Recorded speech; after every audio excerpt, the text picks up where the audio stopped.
Hi, my name is Chris Bullock. I am the owner of The Wandering Bull. We've been in business 50 years. My dad started the business back when we were running around Pow Wows as kids. Today we're here to talk about Lazy Stitch. In our series of videos, this one will be just on Lazy Stitch. The vest I'm wearing is Lazy Stitch. My son made this probably 5-6 years ago as a gift for me. But I have some other examples here on the table that I want to share with you before we get started in the actual stitch. This nice little Lakota doll, it's a reproduction. The yoke is all Lazy Stitch, her belt, right down to the moccasins and her leggings. A very fine example.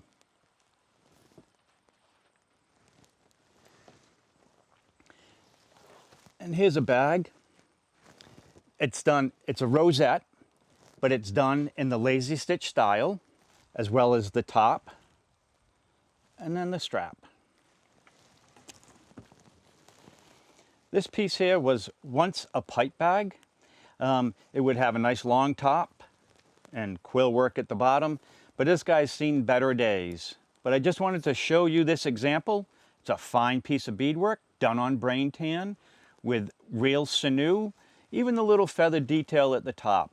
That's a form of Lazy Stitch. It's just not in a straight lane stitch. This is a lane, and each row of beads is a row. So multiple lanes, and we'll do that with the stitch that I'll show you next. The project for today is going to be a necktie. We're going to start beading at the bottom. I'm going to show you that technique. We're going to do a few stitches at the bottom so you get the general idea of how to start, how to end, how to add a thread. And the very bottom where we got diamonds working out is going to look similar to the diamonds here. We're using 10-0 seed beads today. Nice cobalt blue that we're going to use for the edge on this tie. And here's white. Let me pull a pile of white beads off so we can use those. We're using 10-0 seed beads, so I can use a 10-0 beading needle with NYMO thread. Fits through the needle nicely. And gonna put plenty of wax on this guy. And the beeswax helps the thread not tangle. I like pulling it through 2 or 3 times. I have a knot at one end. So basically, I'm going to start at the bottom. So I want to hide my thread. I want to hide the knot. So I'm going to put my stitch on top of the work and go right to the point.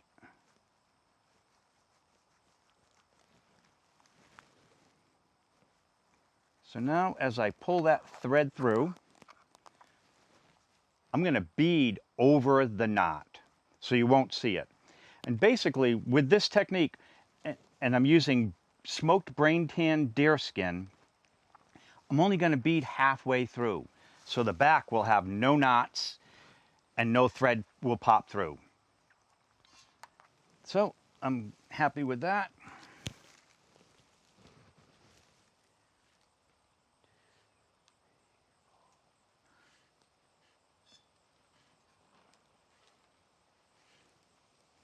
So I have put 9 beads on my needle.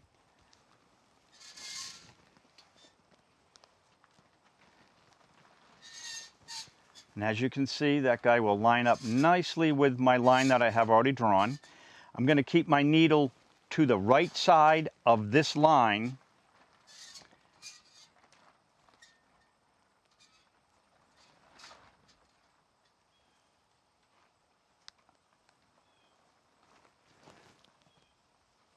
And I did not go through the leather. That's the advantage of the brain tan. Pull that guy tight. So that's the first row in this lane.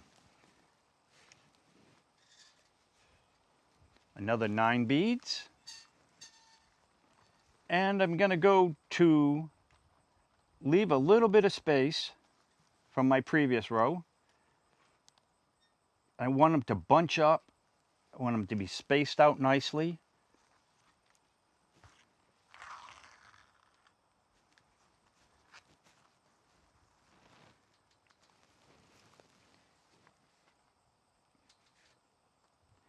And when you start a project, make sure you have enough beads of the particular color for the dye lots. Dye lots will change.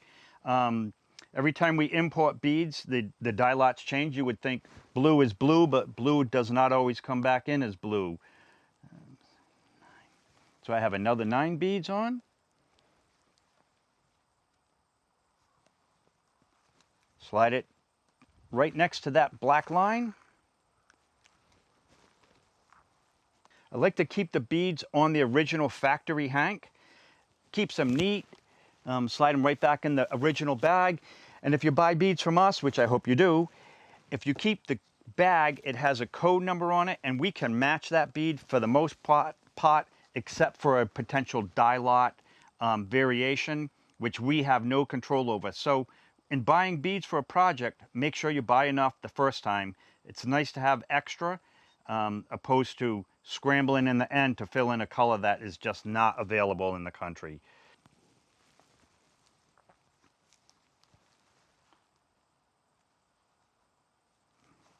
So once again, halfway through that leather, I like to bend it a little bit to keep that needle straight. Pull that guy tight. And one more row, and then I'm going to jump into the blue. 2, 3, 4.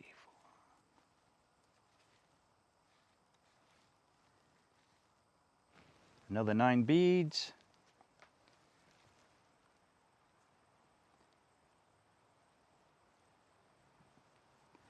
And you're better off having a little bit of space between the beads or cramming, opposed to cramming the rows in place. You won't be happy, they'll be bumpy. And so I've basically used 9 beads, and I have working a little bit of a hump. You can see it in this. It's not flat, they're rows, you can see that. So let's go blue.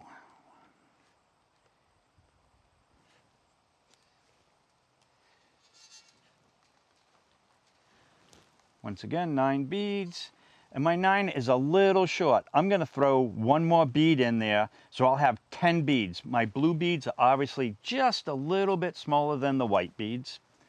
You'll never know the difference if there's 9 or 10 beads.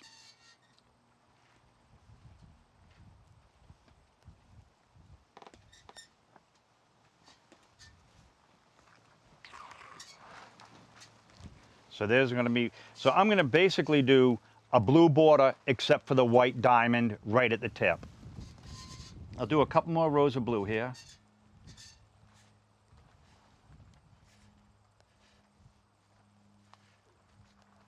And once again, I'm using 10 because the blues are just a little bit smaller than the whites.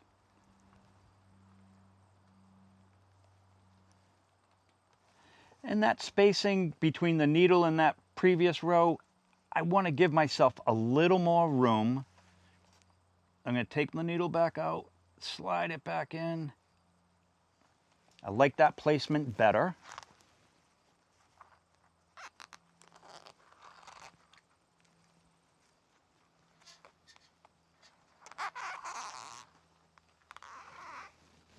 So now I have 2 rows of the dark blue. So at this point, I'm going to pretend I'm at the end. I'm going to end it. So my thread is there. So I'm going to sneak my thread into the middle of my work.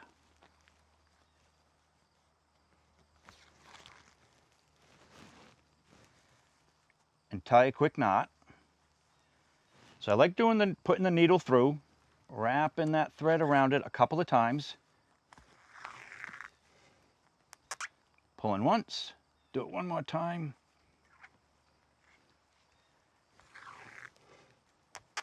There you go.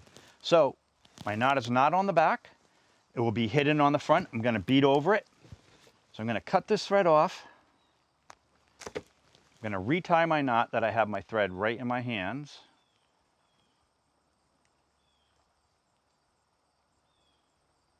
And I make a loop, take my tail, stick it through the loop, and give that guy a pull right there. That's what I like. So now I'm going to snip off the excess.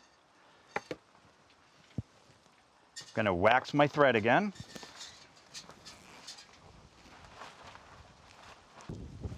All right. So this lane is going in this direction, but I need to travel this way. So we're going to do an opposite direction. Once again, I'm going to start on top. I'm going to slide the needle to basically where I want to start that first row of blue. I'm going to pull that guy tight. So now I'm going to start with blue. 10 beads. Going to slide them up to here. Go halfway through the leather. See, I'm giving it a little bend. If you were beading on canvas, you would have to go all the way through the leather, pull your needle out the bottom, slide it over, push it back up. Much more time consuming. Brain tan is expensive, but the results are far better than beading on canvas. I'll do a couple more rows here of the blue. I have my 10 beads on.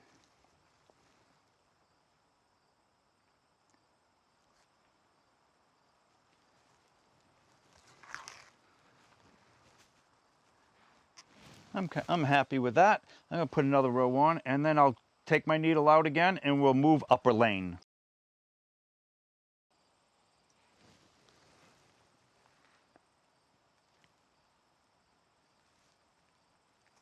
So I think that's a little tight. I want to give myself more space from this previous row, so I'm going to pull my needle out and slide everything towards me a little bit more. If you cram those beads in, your end result will be bumpy and you won't be satisfied. So I'm fairly pleased with that. So now I'm going to end this here. Going to once again slide the needle to the middle of my, underneath the lane. Pull it out. Go through it, wrap around. Pull one more time.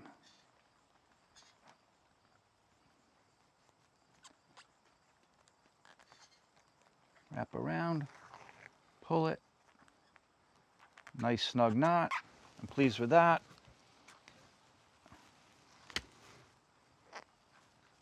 So I'm going to snip that as close as I can to my work. I don't want that little tail hanging out in the row.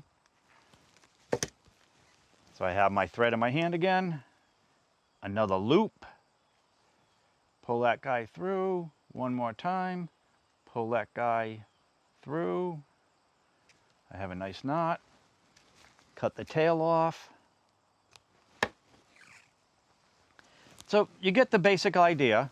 I'm going to travel this row all the way up and then eventually up to the top of the tie. But I want to just show you, we're going to start back in here. So I'm not going to start underneath. Put my thread on top of my work.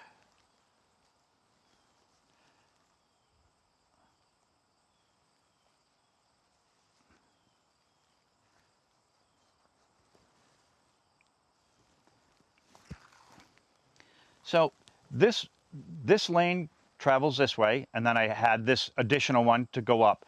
I'm going to switch and travel this way. So my diamonds will look similar.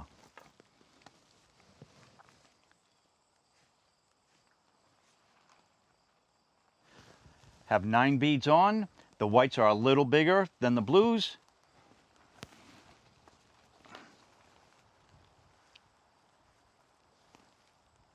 There we go.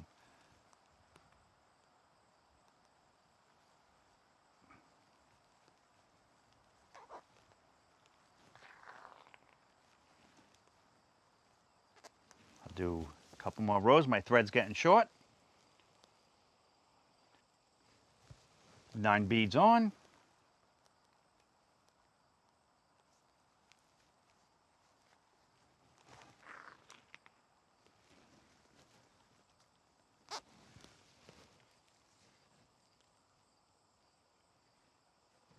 My 9 beads on. And as you see, I'm not beading right on, my needle is not going right through this line that I have drawn. I want to be offset. That's a guide. I don't want my needle there. I want my needle off of the guide.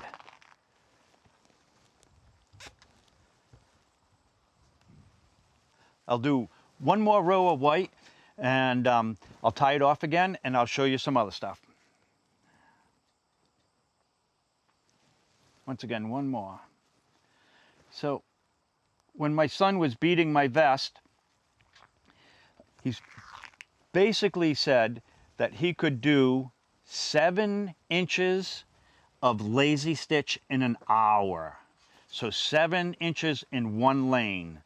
So if you look at my vest, there's plenty of 7-inch lanes. I don't know how many hours he could probably tell you that he has in the vest. It's worth using quality materials and doing a nice job if you want end results to look good. We produced this book a little while ago. It's rewritten from an old version. And in the back is our lazy stitch techniques. So originally this was done in the early 1950s, before color photographs or that were being printed. So there was some black and white sketches. We kept the sketches. We added some color. And here's the back of the vest that I'm wearing right here. And some other fine examples of lazy stitch. So this is in the Plume book. And we sell it for, I believe, $5-6. Relatively inexpensive. Once again, this is Chris Bullock at The Wandering Bull. Thanks for watching. This is the lazy stitch technique. Most of the Plains tribes did lazy stitch. It was applied to moccasins, vests, all kinds of items. Check us out on Facebook and also check out our Instagram. Thanks a lot and happy beading.